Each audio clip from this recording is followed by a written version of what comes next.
seems like a long time as compared to last year. So yeah, we compete every day, and Frank is taking the ones right now, and Josh has been going with the twos, and we've mixed that up some. And you know, Lowell's still trying to get healthy.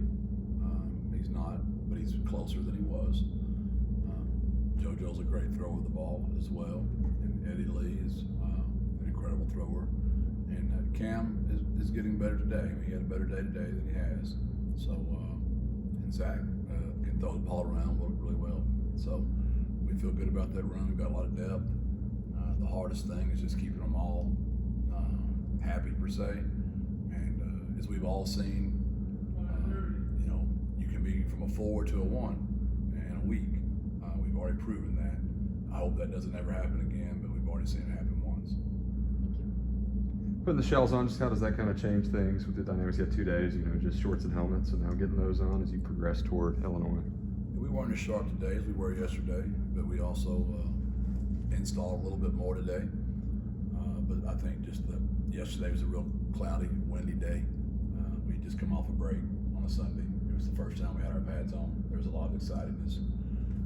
Today I could tell we were a little more tired, and that bothers me a little bit, but we got after them pretty good. We'll get in the weight room today and lift them pretty hard, and pull back a little bit tomorrow, go full pads the next day, and get after it again. Do you make those adjustments in practice, or do you kind of, as you just said, it was like we kind of noticed this, maybe we'll take it easy a little bit tomorrow before we, you know, go into full pads? I'm not a guy. Most guys go ahead and practice, correct every practice, all through fall camp and all the way to the end of time. I've never been that guy because I think stuff changes. Sounds great when you put it, when you're on your vacation in July and you're on a beach and you're planning practice schedule till your left guard might have an ankle and your backup left guard might have a toe, and now you don't have but one guard, but you practiced, you had these 26 periods planned. So I've always been a guy that just, and it drives my coaches crazy, but I'm going to take care of my players. I'm going to always come in right when I get done with you guys. I'm going to go right in there and script another practice. And it drives coordinators nuts, but it keeps everybody on their toes around here, because you never know what's going to happen when you work for Coach Traylor. It's going to be changing at all times, because what matters most is my players trust me, and they know I'm going to get into the game prepared, fresh, healthy, and ready to roll. Jeff, how much do you or maybe some of your position coaches talk to the guys about the next level and what it takes to get there? All the time. You know, we've had scouts here almost every day, and we give our kids real information, because I'm not going to be the one to make that decision for those kids. If I tell them to go to the league and they don't get drafted, I don't want them to, you know, be mad at me about it. And if they come back and they get injured, I don't want them to be mad at me. At the same time, I'm going to give them real information. The scouts that have been here watching them when the season's up, we'll sit down, try to get them as much information as possible, knowing there's still some risk in that, because you just don't really know. So it's tough for those young men, but we know what their goals are, and we're here to help them get there. It helps me. We're going to recruit better. Oh, what if Sincere leaves? Well, if he goes and gets drafted, it's good for UTSA, it's good for Sincere, it's good for Converse, it's good for everybody. And I guarantee there'll be more great running backs wanting to come here, because they see they can get to the NFL from right here. Marcus Davenport was one of the best things that ever happened in this school. David Morgan, a lot of those guys that came here, Jarvion, that went to the league, that helps. So it's always a good thing. Do you get the sense that Sincere is a player who's on a lot of teams' radars at this point and would have a shot at that level potentially? I think we've got a few guys on some radars, to be honest with you. And they're in here to watch a few certain people, but while they're here, they're nosing other guys. And it was no different when I was a high school coach. When the college guys were there recruiting one kid, they found 6 other ones while they were there. Well, it's no different here. It's just a different level, but it's still the same. So when the scouts are here, they know other players. So other guys are getting evaluated. That's good for all of us. With Sincere specifically, is there anything he has to do or show to be, you know, more projectable to that level or to have a better shot?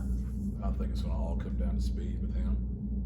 If he can prove to those guys that he has legitimate speed, he's a great back. He's shifty, he's tough, he has IQ, he has character, he can block, he can catch, he can do everything. But they only draft about 7 to 8 of those guys a year, and all of them run 4 or 5 or less.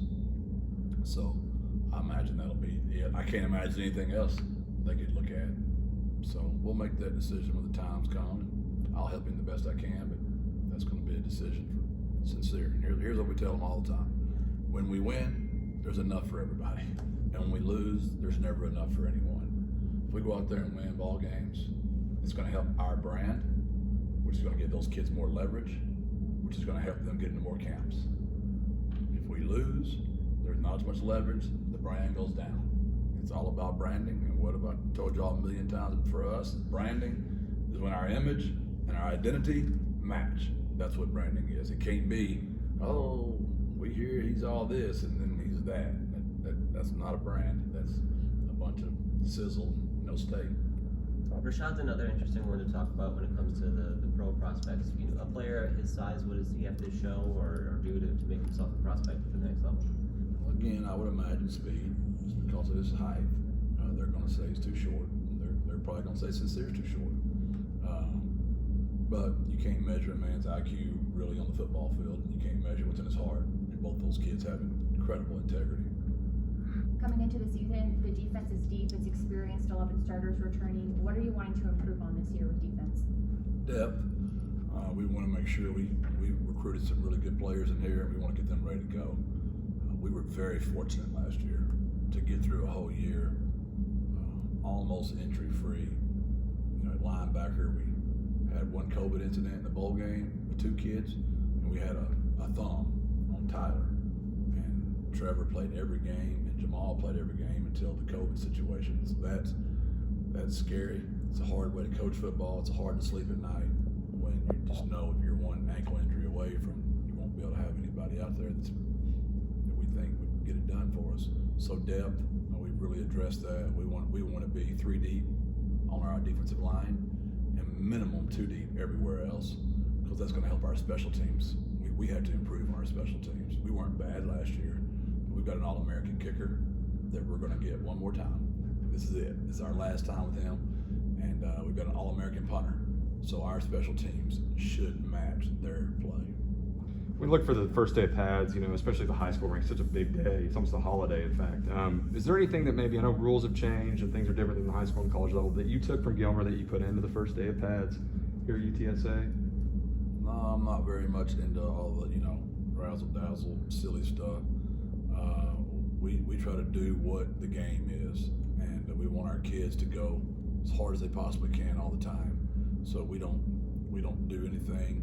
The only thing I think we do that might be a little bit different is when we go to inside run, we make inside run a really big deal. I mean, the offensive coordinator's there, the defensive coordinator's there, the special team coordinator's there, head coach is there. I mean, all coordinators are there. So one-on-one's on the other end, and our receiver coach and our DB coach are handling that. But all coordinators are in inside run, and we really stress that. That's 2/3 of our triangle in one drill. So we want to be very physical on defense. We want to be great at running the ball. And our kids have really bought into that mantra. Jeff, how do you assess Spencer Burford's play last year? How did he grade out for you guys? He's very talented. He's big, he's fast, he's physical. And I'm very blessed to have him for my left tackle. Comes to work every day, very businesslike, and got some nasty to him. He can still get better, he knows that. We've got some things to work on. But what we've got him working on, he's doing right now. He was telling us at Media Day that I think he said he could broad jump like 10 feet and some of these other like combine style numbers that he's put up. Is he especially impressive in that way, or what do you make of his performance in those areas? Yeah, no doubt. He will absolutely kill it in our pro day. He'll crush it. Of the San Antonio area kids who have come in, like Rainey, Rigsby, Lewis, are there any that are standing out to you? DA has been fantastic. Smile on his face every day, works his tail off, plays hard on special teams, can tackle, can run, can catch. He's blocking very well. Rainey had a pick 6 today, had him a touchdown. Riggs has been running with the twos today, snapping the football for us already. So yeah, we've made a huge emphasis on those San Antonio kids. And we're thrilled with them, and we don't think we missed on anything.